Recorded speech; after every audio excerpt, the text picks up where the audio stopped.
Okay. Hi there. Welcome to this session on why the SDGs will fail. I hope you can hear me clearly. Okay. So, some housekeeping here about permission to record. And this is our session here today why the SDGs will fail and what we must do about it. Thank you for joining me. Now, I'm going to, if you would like to take a screenshot of this, because I really believe that this is just a preliminary exploration of this, and definitely there's a lot more conversations that can come about. So if you take a screenshot, and feel free to contact me in future. Wonder Education Reimagine is the organization that I have created, really because wonder as in to bring back the sense of wonder in learning, wonder as in to question what is truly the purpose of education, and wonder has another meaning which I'll tell you at the end of today's session. So let's begin. Many thanks to our sponsors today. And yeah, it's always great to know where people are. By the way, just to let you know, I cannot see you, so I do not know who's out there. So kind of like doing this little workshop in the blind. But it'll be wonderful if you could put on the chat just your name and where you're from. Okay. And maybe even what time zone you're at now. What time is it for you now? It is 10 p.m. for me right now. That's great. Good to see you, Asma. Awesome. 7 p.m. That's not too bad. Yeah. Hi. Is it, how do you say it? Betzabe? Sharina? Okay. Okay, Nebraska. All right. It's quite early over there. Hi, Laurel. Hi, Angela. Ooh, Costa Rica. Cool. I was just there this summer. Really loved it. Costa Rica's at 8 a.m. Wonderful. Okay. Hi, Bart. All right. Well, thank you all. Welcome. Glad that we have a sense of, there are real people out there. All right. So, okay. So I'm in Beijing right now. My name is Catherine Ho, and actually I am originally, if you can hear my accent, can you tell where I'm from originally? Anybody want to guess?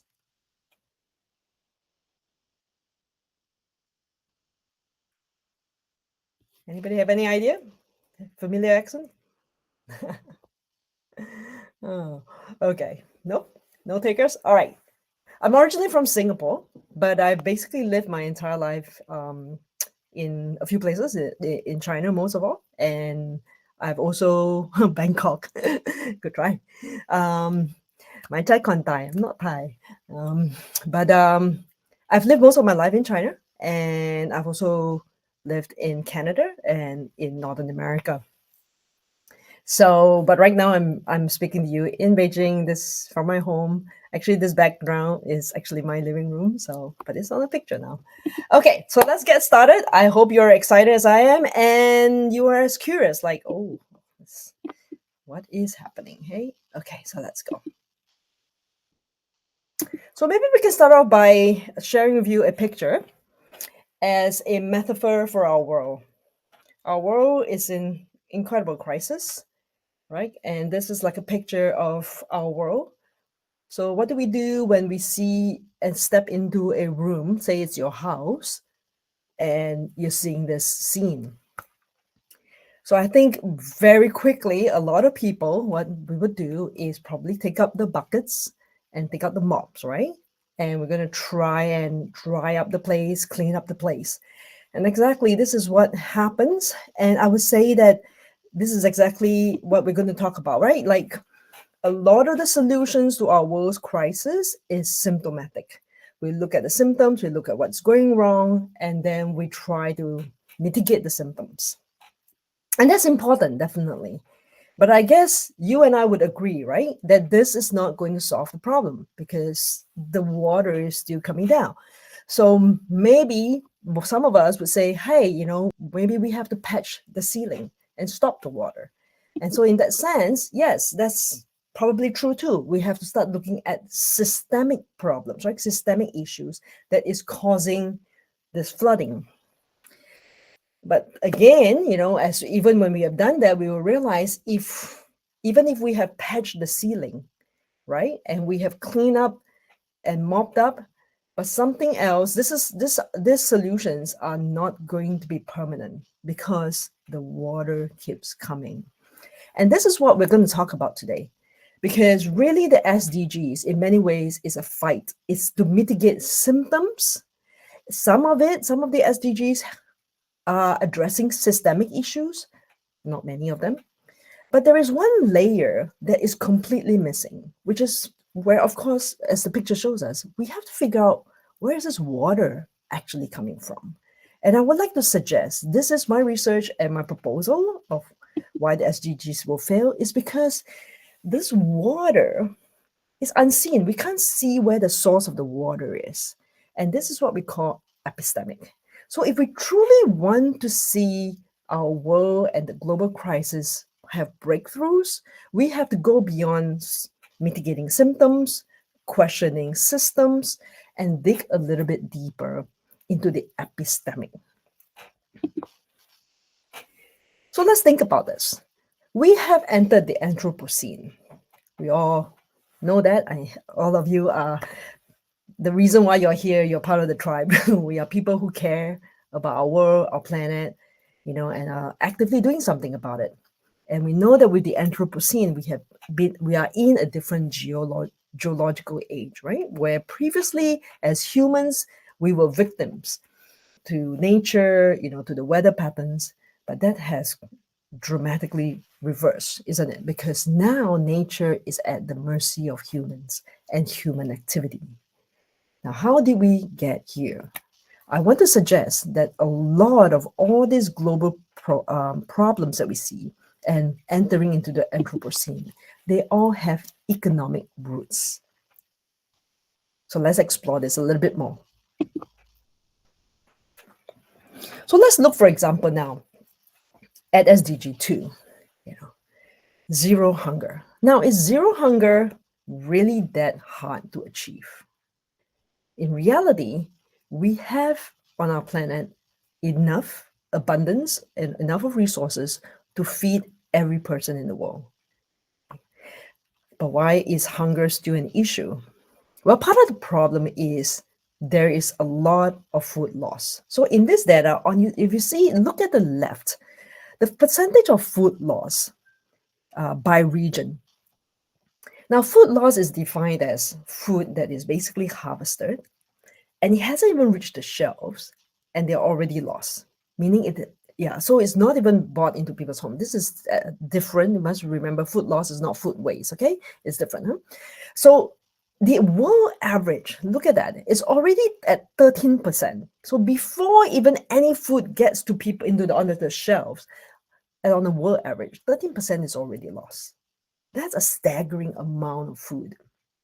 And if you look at the chart on the right, you will see that if we take 2015 as the base year, as the year of comparison, we are not making progress. Actually, over the years, 5 years later, you can see that food loss has increased. Now, the question is, what is causing the food loss? One of the reasons is that a lot of our food sources are getting further and further from where the people are. Okay, you can imagine previously, a lot of us have the smaller scale food co-ops or whatever farms. They're much closer to people. But food now is huge. Agribusiness is a big business. Again, right? It's the economics that's driving this.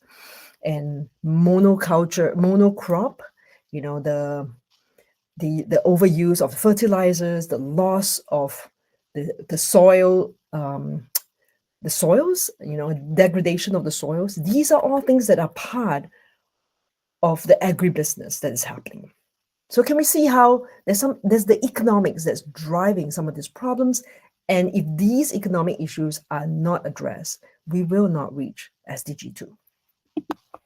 Let's look at SDG, say, 12, responsible consumption and production, SDG 8. If you look at the orange dotted line, the orange dotted line indicates the world GDP. And that's a good sign, right? Well, people are generally getting wealthier. Now, interestingly, with this, accompanying this correlated, but at a faster rate, is the purple line, which is clothing sales.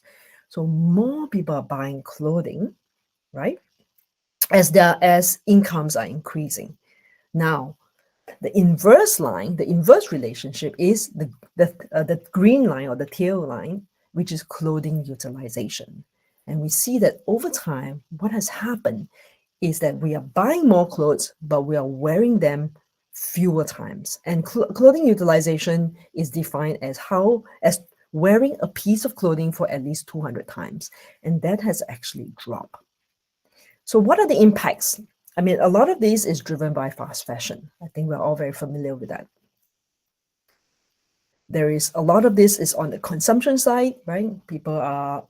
There's a lot of advertising, there's cheap clothing, so people don't feel like they need to wear a piece of clothing for a long time, change in fashion, the taste.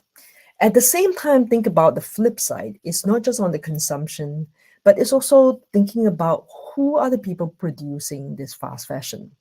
And many of them are working in very deplorable work conditions. So where is SDG 8 going to be? How is that going to happen? And interestingly also, if you look at SDG 8, it still prioritizes economic growth, which we will bring up later. How about planned obsolescence? Now, how many of us have this experience, right? We have gadgets that are working fine, for example, right? But then we can't find the operating system. Maybe we are a few versions behind, and we find that we can't use our gadgets anymore. Okay, these are examples of planned obsolescence.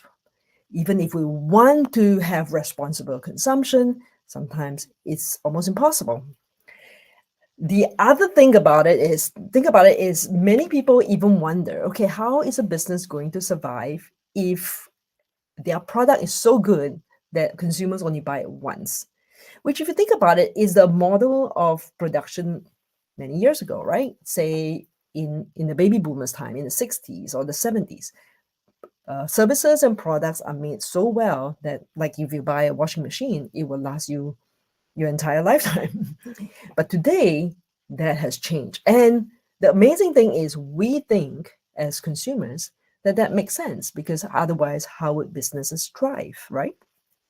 So this is how, at the epistemic level, our own imagination has been changed and has been shaped.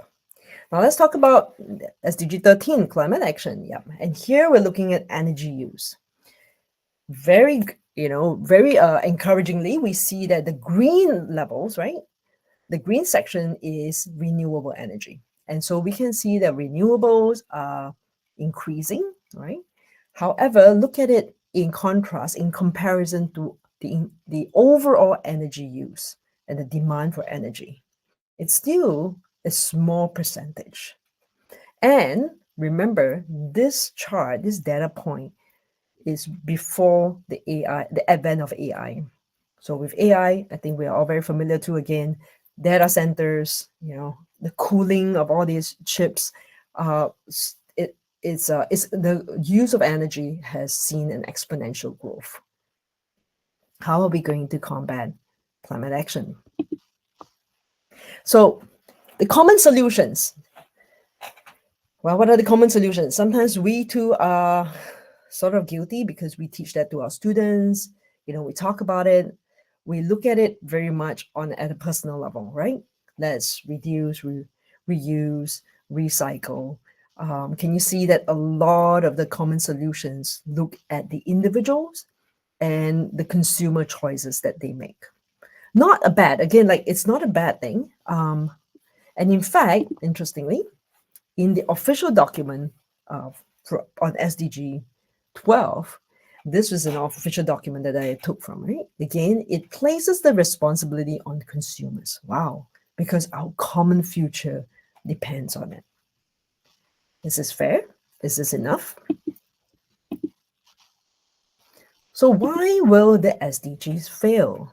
So as I had mentioned right in the beginning, it will fail not because there's not enough people with a lot of effort, okay?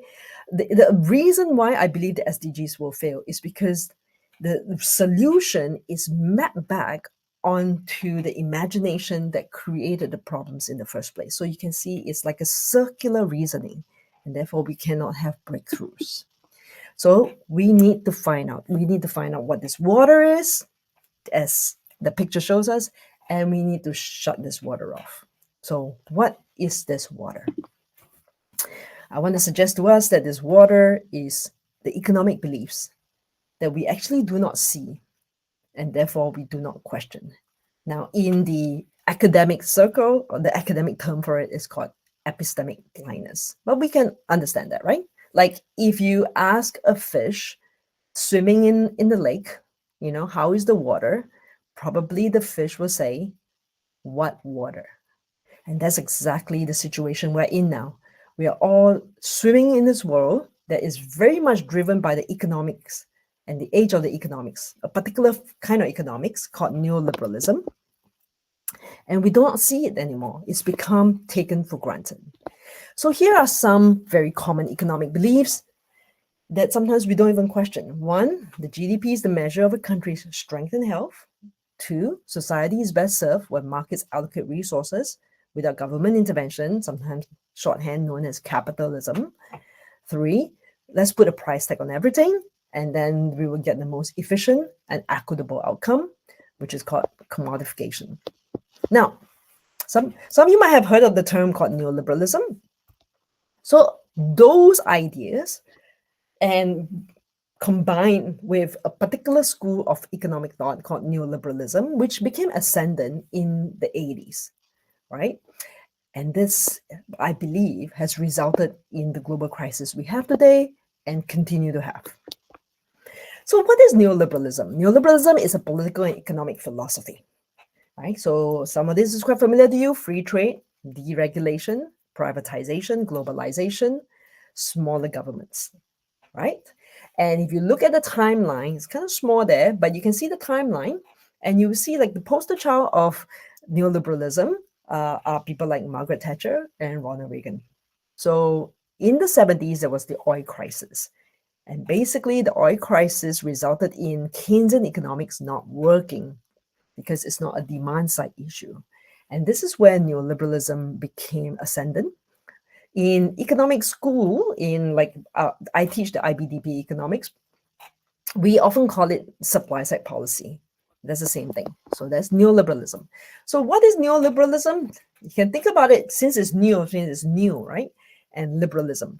Now, liberalism comes from classical economics, which is kind of Adam Smith, meaning laissez-faire, right? So just let the people be, let the markets do its work, the invisible hand, have very little government intervention.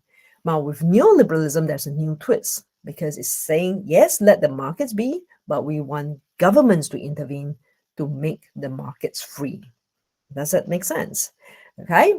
So it's a little bit of an oxymoron, but basically you will see that since the 80s, governments have taken a very different stance. They have been very much more pro-business. And that's why this idea of the welfare state, cradle to grave welfare, all these pension schemes, all these have passed. Now, Karl Polanyi called neoliberalism planned market economy. So what are some of the neoliberal stories we believe in? Okay, so let's go back and talk about the first one here. GDP is the measure of a country's strength and health. Okay, think about it. How many of us feel pretty good when we hear that, oh, our economy is growing? And how many of us actually feel kind of worried when we hear, oh, our country, our economy is going into a recession? See, this is a neoliberal story that we have been trained to believe in. Now, but how is the GDP even calculated? One of the ways it's calculated is actually this little formula here. C here represents household consumption, C, right? How much are households spending? I is how much are businesses or firms investing. The G represents how much the government is spending, and X is how much exports other countries are buying from our country, and minus the imports we buy from other countries. That's actually really how the GDP is calculated. Okay? Pretty simple, right? Now, the problem is with this kind of calculation and the beliefs behind it, that if the number goes up, it's a good thing. So I live in Beijing, and probably you know that many years ago, actually not that many years ago, but Beijing used to have very bad pollution, right? It was so bad that you can't see the building, across from you. So what did all the families and businesses in Beijing do? Okay, firstly, what caused the pollution? Well, there's a lot of economic activity, right? Factories, there's a lot more cars, lots more pollution. So the GDP was going up. Now, what with all this pollution, what did the families and businesses and governments do? They bought air purifiers, right? So what is going to happen to the GDP? Right, it's going to go up some more. So this is the how ridiculous this number is, and you can think of many examples of how you can get this number up, where wow, the quality of life actually is going down. So why would the SDGs fail? I would say that the SDGs, all 17 goals, 169 targets, okay, all very explicit, very nice, color coded, but actually there is one underlying and driving priority, and that is economic growth. Nationally, at every country, every politician knows that that is their report card. If we go against economic growth, if we say, hey, let's pull back, let's not grow, well, basically you're out immediately, right? Because that is the water that we swim in. Similarly, on the individual level, right? Whenever we hear that there's economic growth, we feel more settled. When we hear like there's recession, we get very anxious. We feel like we might lose our jobs. This is the neoliberal water that we swim in. So the GDP now has become one metric to rule everything else. And it's very fascinating how, as an economist, I, of course, am quite familiar with these metrics, right? Like the statistics and all that. But I'm so amazed at how even very young kids, they know they know the GDP. Yeah, it's really amazing how this whole economic imagery and stories, how young, the young kids are already conditioned in it. Now, here's another example of why the GDP is really an incoherent and actually a very useless number. All right. So in this data point, you will see on the blue section is um, home care. Okay. So basically caring for young people and old people. The amount of care done by women versus men. Okay. So you will see that generally in every region of the world it's very consistent. Most of the care work is done by women, right? Unfortunately, and we all know this is not calculated in the GDP. Exactly. But think about this. If a woman gives her own child away to another woman and pays that lady, and then turns around and receives another child and gets paid for it, now that is calculated in the GDP. And this is not just a nonsensical thought experiment, right? Actually, this number has been calculated by the World Bank. And the World Bank estimates that if this happens, the global GDP will go up by 17%. So can we see how this is so incoherent, right? Because it is still it's still woman, okay, caring for a child. It's just that it's not her own child. And are we saying therefore that caring for your own child has no value, while caring for another child will accrue value? And can you see how, as a result, this is why I believe SDG 5 will also fail? How do we reduce inequalities when, in the very way we calculate men's work versus women's work, we discount the work of women? Let's look at another neoliberal story we believe in. How about the invisible hand, right? Demand and supply. So according to, this is very, very basic economics, right? Don't intervene, let demand meet supply, and then where that market equilibrium is, that's where we are all best served. But I want to highlight to you now the definition of the word demand. This is the economic and academic definition of demand. What is something that you notice straight away? Feel free to put it in the chat. Any observations? Anything jump out at you?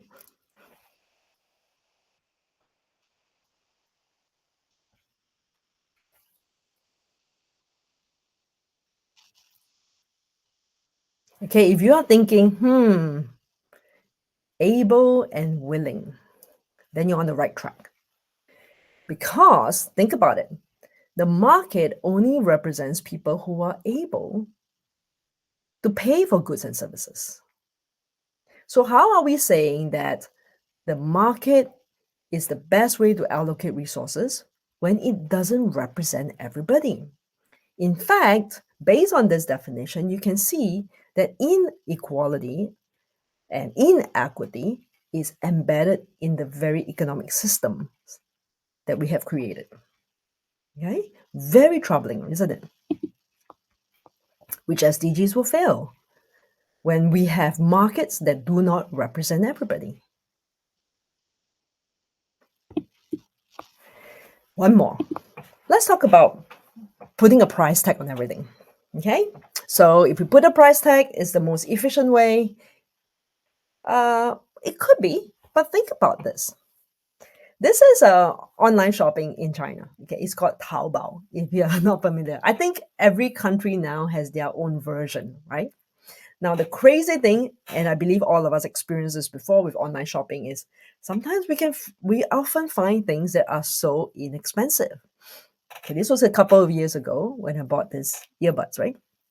And it was only selling for about 880, right, in renminbi. So this is about less than 150 US dollars.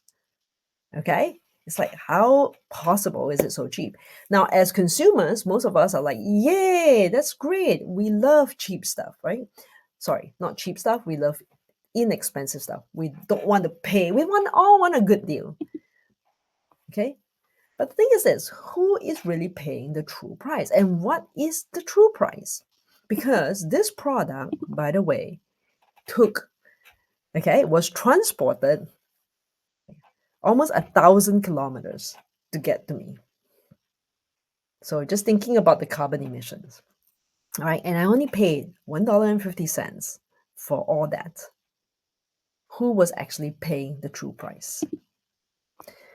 And if we don't pay the true price for things, which SDGs will fail?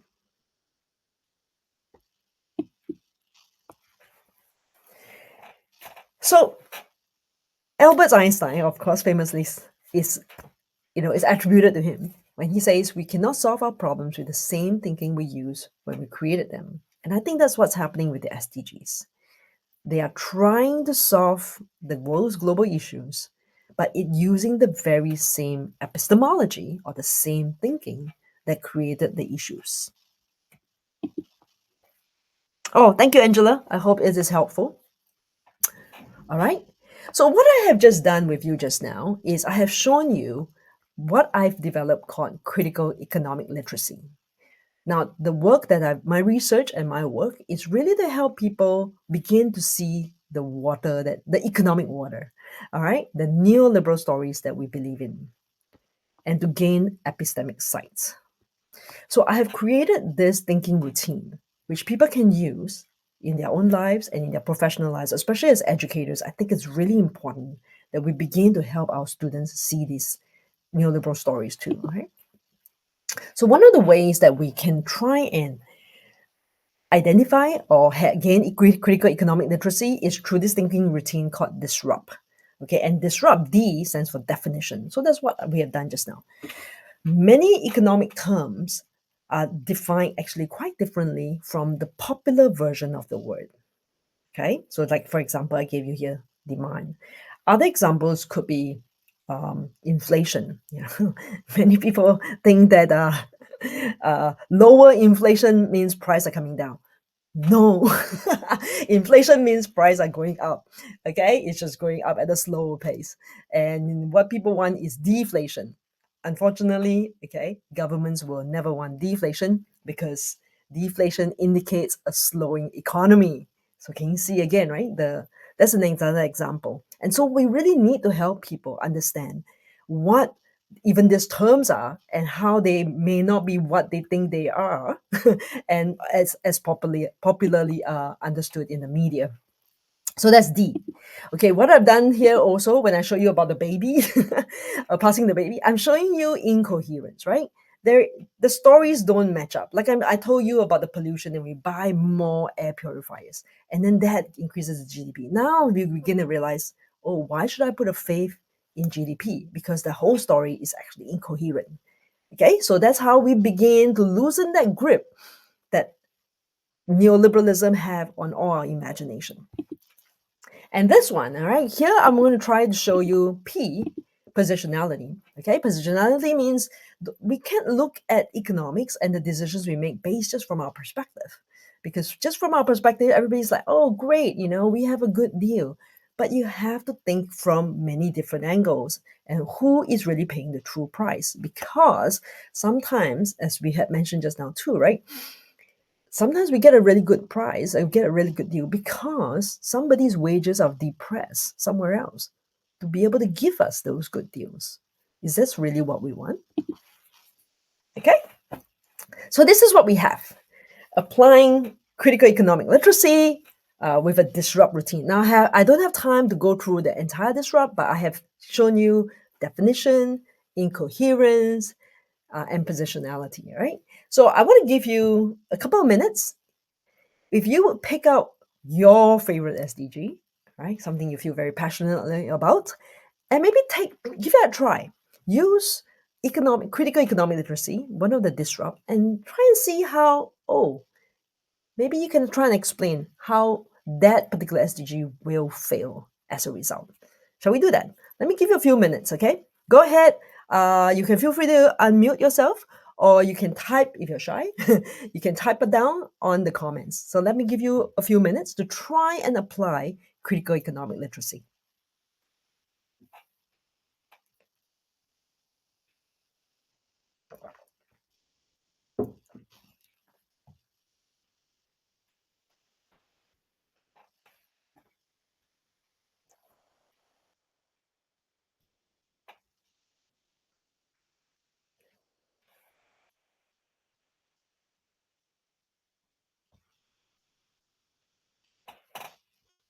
Yeah, go ahead. Maybe on your comments, you can type down which SDG that are you most passionate about, okay? And how you are trying to apply critical economic literacy to it.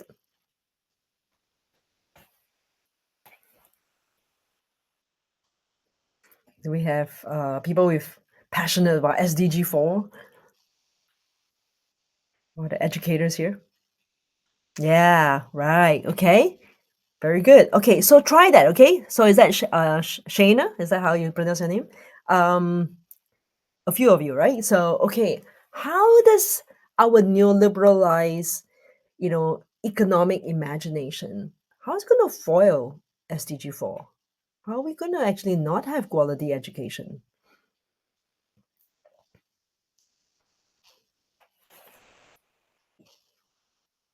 Anybody have any thoughts? Want to share?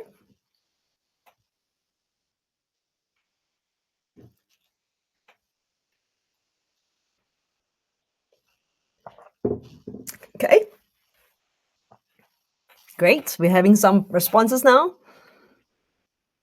Yeah, thank you, Laura. Yes, exactly. Thank you, Angela. Right. Yeah, actually, that's the reason why I created Wonder. I came out of the teaching field um, because I mean, I really enjoy what I do. I teach critical economic literacy. In fact, actually, I don't teach it. I would want to say that my students and I co-created critical economic literacy together. So I've taught IBDP for a long time, and some of these are questions that they brought up in class in our discussions, and one of the concerns I have, and I think most of us as educators, we see this for many, many years now, right? Our education now is really about personal gain. So many of our brightest and most capable learners, even, it's they are trying to apply to all these great schools, and very much is a neoliberal game. The story. How do you advance yourself, or how do you pad your resume? My students are telling me, my graduates tell me, right, that everybody is busy getting internship, even when in college. And can you see how this new liberalized commodification of education is everywhere? Whether it be in research too, right, in publishing, publish or perish, in schools, in teachers. I mean, how many of the KPIs are related to again this neoliberal vision, right? The narrowing of education and the true definition of education. And that's why I think even the mental health crisis has a lot of roots in this, because students are driven and pushed, and every year the results got to get better and better, and it's just ridiculous, right? So, and that's why I left the teaching field, and I'm trying to bring this critical economic literacy to more people, because I do think that we need to question the economic stories, the water that we are swimming in. Yep, exactly. Right. So education is for the economy. It's actually everything now is for the economy. Whereas what we need to do is to really bring the economy for the flourishing of all. It's just horse before the cart, something like that. Yeah, it's all topsy turvy. Okay. But we need to be able to see this first, and then we be able to question it. So why it matters, right? It matters. What does this data show us? It matters, right? Because, one, for example, the effects of global warming, right? Who is suffering most? Who is bearing the brunt of it? It's really the people who did the least to cause it. In this chart, you will see, right, consistently, who is contributing most in terms of global warming by carbon emissions. Definitely all of, well, people like us, the privileged people. We have to own up to it. We are the ones who have created most of it. We suffer the least of it because we have the means to mitigate it. So therefore, there is incredible climate injustice, right? Yeah, if you see, this is in terms of China, right? In terms of the target, how much reduction, 74% from the top 10% income group needs to come down. It's just, yeah, it's just inconceivable. How is that even possible? I mean, like, I just think about myself now in my home, how many lights I have on my computer, and yeah, but that's the kind of lifestyle that we have now that is normalized. Talk about economic injustice. Just now I had mentioned this before, right? Like, so many of us, we get a good deal. We're like, wow, I can afford to pay all this. But really, it's because one of the reasons why we have a high standard of living is because we are subsidized by the global working class. And what are some examples? Again, in terms of fast fashion, think about it. How many people's wages are working? There isn't even anything like a minimum wage. Don't talk about a living wage, right? And in very unsafe work environments. In the picture on the right, this is I'm a Singaporean that I mentioned before, right? In Singapore, we have $1 million apartments, condominiums. Who are they built by? They're built by all these workers, many of them from other countries, migrant workers, right? And they live in these makeshift dorms, but they are the ones that are building these $1 million homes. Yeah, there is incredible economic injustice, and their wages are depressed. Okay, and of course, if you think about our world, the divergence between Main Street and Wall Street, people are losing their jobs. People are, have the working class particularly, right, are having to try very hard to make ends meet. How is it that the S&P 500 keep reaching new highs? What is happening? And with AI, and the so-called AI bubble, things have gotten worse. Okay. So whenever I give this talk, I know educators tell me, "Oh, Kat, this is so depressing," you know. Uh, so is there hope?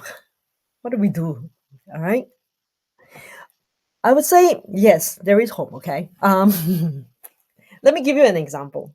Now, some of you, I know you, maybe you're too young to know this, but when I was in high school, the big global issue was there's a hole in the ozone layer, right?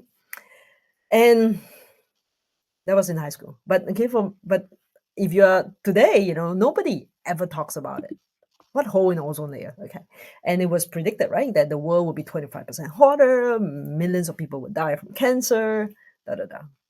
What happened?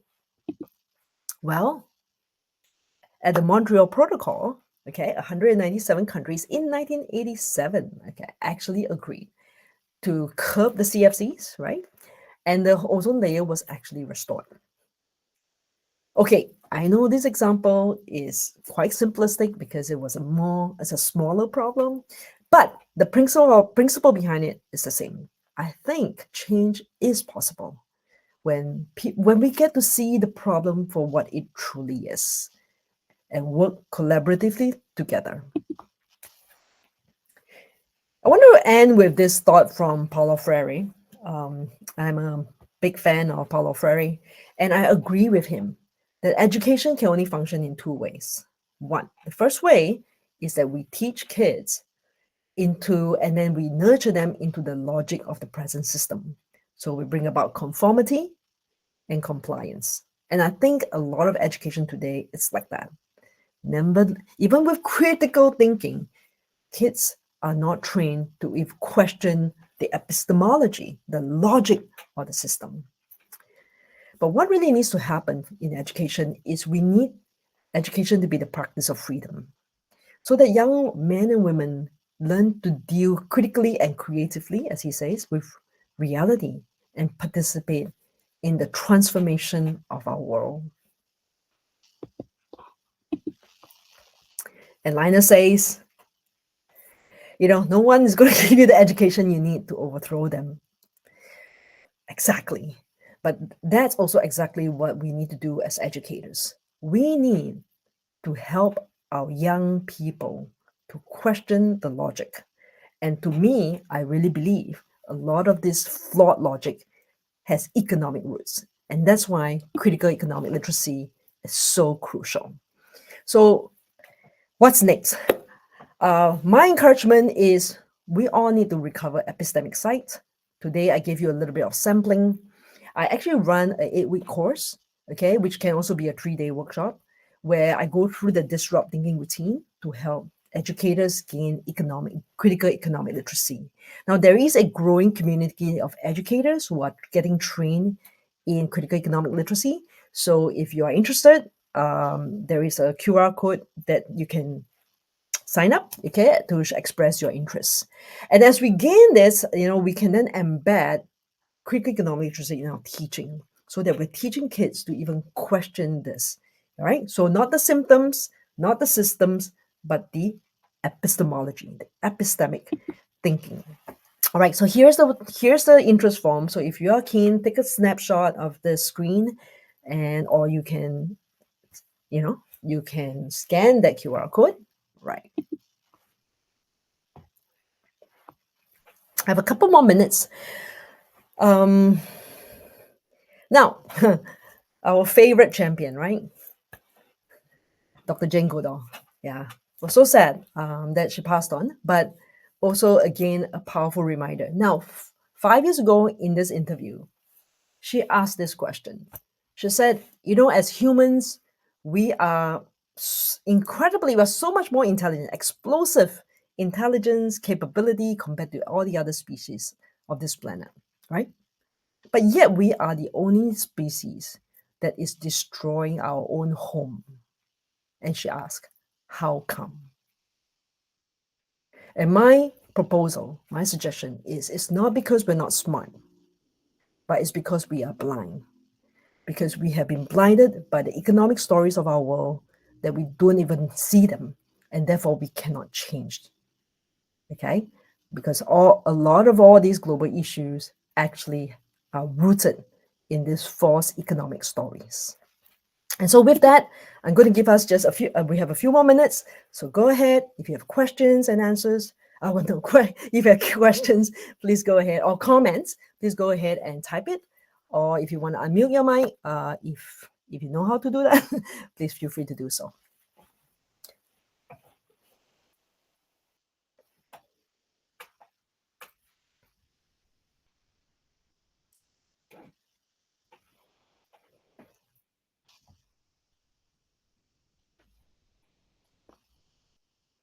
Anybody has some questions or comments, feel free to contribute.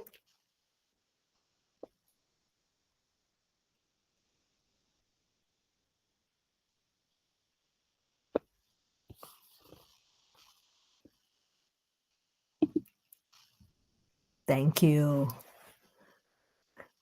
Do you pronounce your name also as Catherine? Very interesting.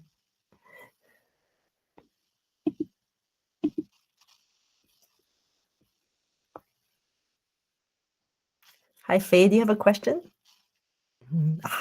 Great. So again, like I said, this is a conversation, ongoing conversation. This is my email. Please feel free to get in touch. If you scan that QR code, I think that goes to my organizational website. All right.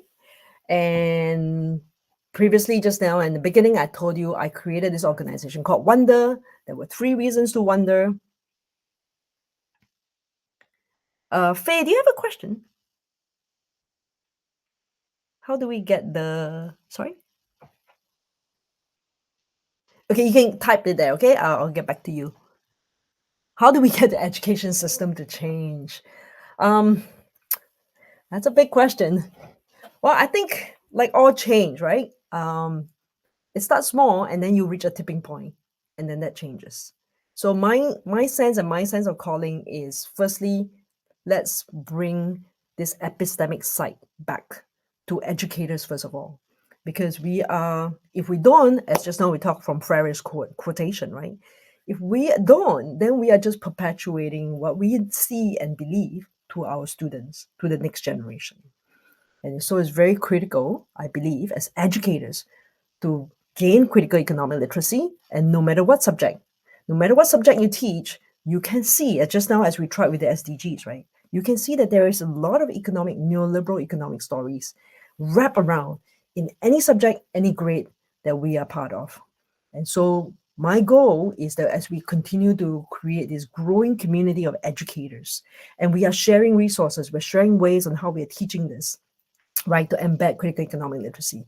I think that's how one way the change can happen, right? And so I'll end off by saying, wonder, to bring back the sense of wonder in learning, because learning is probably the best thing we can do, right? There should be such joy and awe when we learn, but today that has been robbed for young people, because learning is so much of a stress, particularly where I come from in Asia. Wonder, we need to question what is the purpose of education. And wonder also stands for, we oppose neoliberal determined extractive regime. Okay, that's what wonder is. So with that, I want to thank you all so much again for spending this 50 minutes with me.